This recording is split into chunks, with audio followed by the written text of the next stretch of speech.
Sir ఇప్పటి రోజుల్లో present వస్తున్న సినిమాల్లో చూసుకుంటుంటే ఎక్కువగా హారర్ కామెడీ జాన్లో ఎక్కువ శాతం దానికి వెళ్తున్నారు.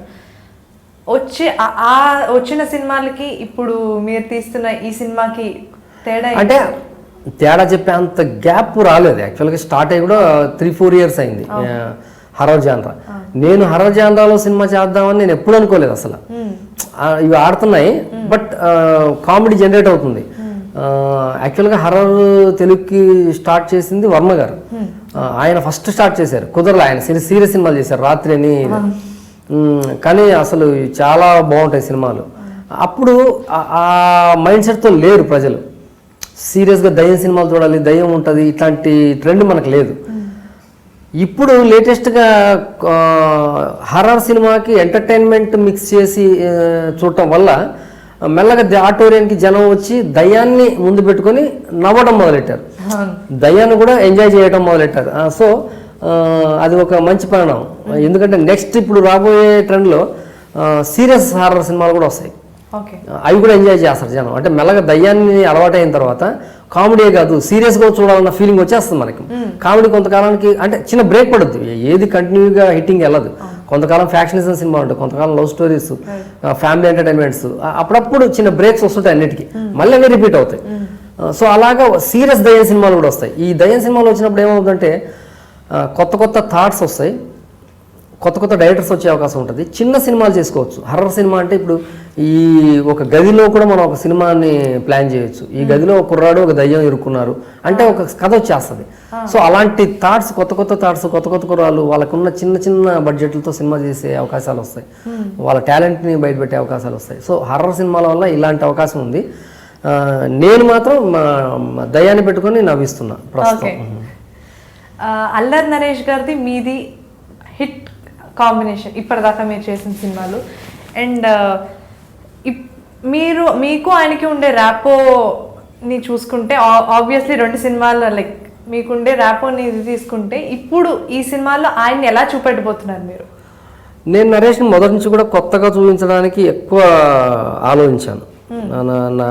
నేను ఏ హీరోకి అలా ఆలోచించలేదు. నరేష్కి ఒక్కటే ఆలోచించాను, ఎందుకో తెలియదు, నాకు కూడా తెలియదు. శివశాస్త్రి టైంలో నరేష్ సినిమా చేద్దామన్నా, నరేష్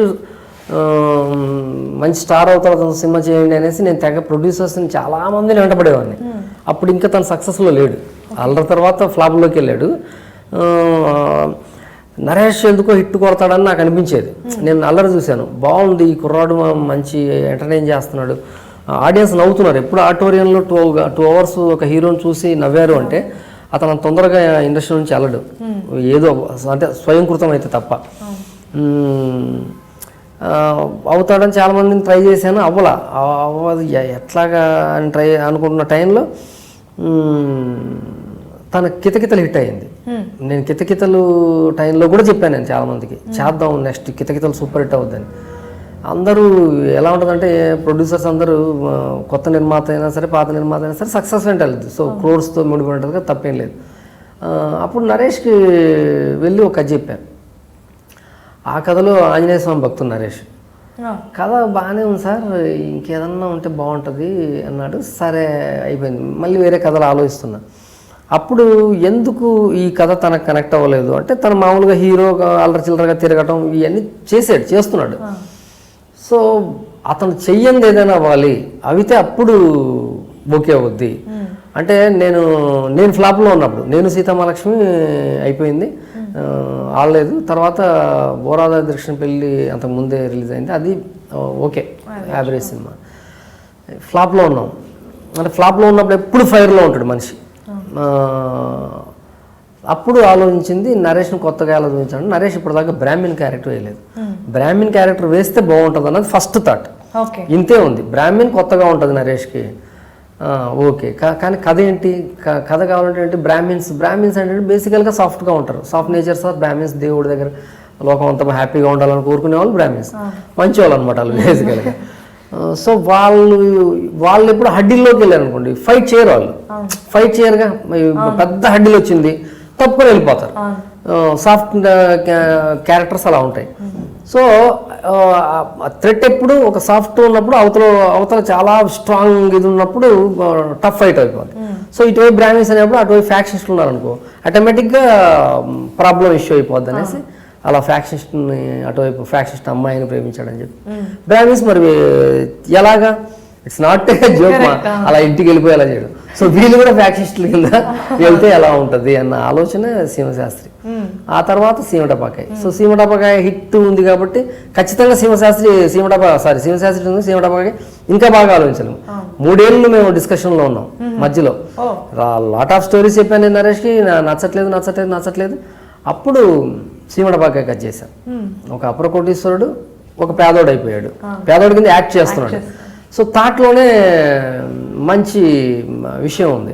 ఇది కూడా ఒక మంచి క్యారెక్టరేషన్. నాకు హీరోయిన్ క్యారెక్టరేషన్ ఎంత బాగా ఇష్టం నాకు. కోటీశ్వరులందరూ పేదలకి ఉచితంగా విద్య అందించండి అని చెప్పే క్యారెక్టర్ అది చాలా గొప్ప క్యారెక్టర్. అప్పుడు మీడియా ఇంకా ఇంత లేదు కాబట్టి సినిమా కొంత ఆ సినిమాలో నేను చెప్పిన ఒక మంచి విషయం జనాల్లోకి వెళ్ళలేదు. ప్రతి కోటీశ్వరుడు కొంతమంది పేద పిల్లలను చదివించేస్తే అసలు ఈ మా దేశంలో నిరక్షరాస్యత అన్నది ఉండదు అని చెప్పడం నా ఉద్దేశం. అది చాలా బాగా పెద్ద హిట్ అయిన సినిమా, చాలా హ్యాపీ. మళ్ళీ ఒక 3-4 ఇయర్స్ మళ్ళీ ఒక కథ కావాలి, కథపైనే నాకు నరేష్కి ఎప్పుడు డిస్కషన్ జరుగుద్ది అనమాట. వన్స్ కథ కనెక్ట్ అయింది నిమిషాల్లో జరిగిపోద్ది సినిమా. సో తను అప్పుడు ఈ సినిమాకి వచ్చేసరికి చిన్న హారర్ టోన్లో వెళ్దామన్న ఆలోచన రావటం. ఒక పంజాబ్ సినిమా చూసాం, నచ్చలేదు. హారర్ సినిమా నచ్చలేదు. ఏదో కథ కావాలని ఒక బ్యాండ్ మేళం పార్టీకి నరేష్ బ్యాండ్ మేళం చేయలేదు ఇప్పటిదాకా. అంటే ఏదో సినిమాలో తొట్టి గ్యాంగ్లో ఊరికే ఒక చోట చీటింగ్కి వెళ్తాడు, అది నాట్ స్టోరీ. సో ఇందులో అలా కాదు, ఒక బ్యాండ్ మేళం చేస్తుంటాడు. అట్లాంటి రోడ్డుకి భూతాలను వదలగొట్టాలని పని వస్తే అలా ఉంటుంది అన్న ఒక థాట్ వెనక మంచి కథ అల్లుకుంది. అది 11 చూస్తారు, చాలా బాగుంటుంది సినిమా. ఒకప్పటి సినిమాలు చూసుకుంటే ఇప్పుడు మీరు చేస్తున్న జానర్ ఎంటర్టైన్మెంట్ కామెడీ, అప్పట్లో జంధ్యాల గారు, ఈవీవి గారు, వాళ్ళందరి సినిమాలకి ఒక సిగ్నేచర్ లాగా ఇవి జంధ్యాల గారి సినిమాలు అలా ఒక సిగ్నేచర్ ఉండేది. ఇప్పుడు మీరు కూడా అదే ఎంటర్టైన్మెంట్ దాంట్లో మీకు ఆ సిగ్నేచర్ ఏర్పడిందని అనుకుంటున్నారా సార్? అంటే నేను చెప్పాను కదా, నేను టార్గెట్ చేసి వెళ్ళాను. నేను సినిమా చేయాలి, నా సినిమా చూసిన ఆడియన్స్ డిసప్పాయింట్ అవ్వకూడదు, డిస్ట్రిబ్యూటర్ నష్టపోకూడదు, నిర్మాతకి లాభం రావాలి.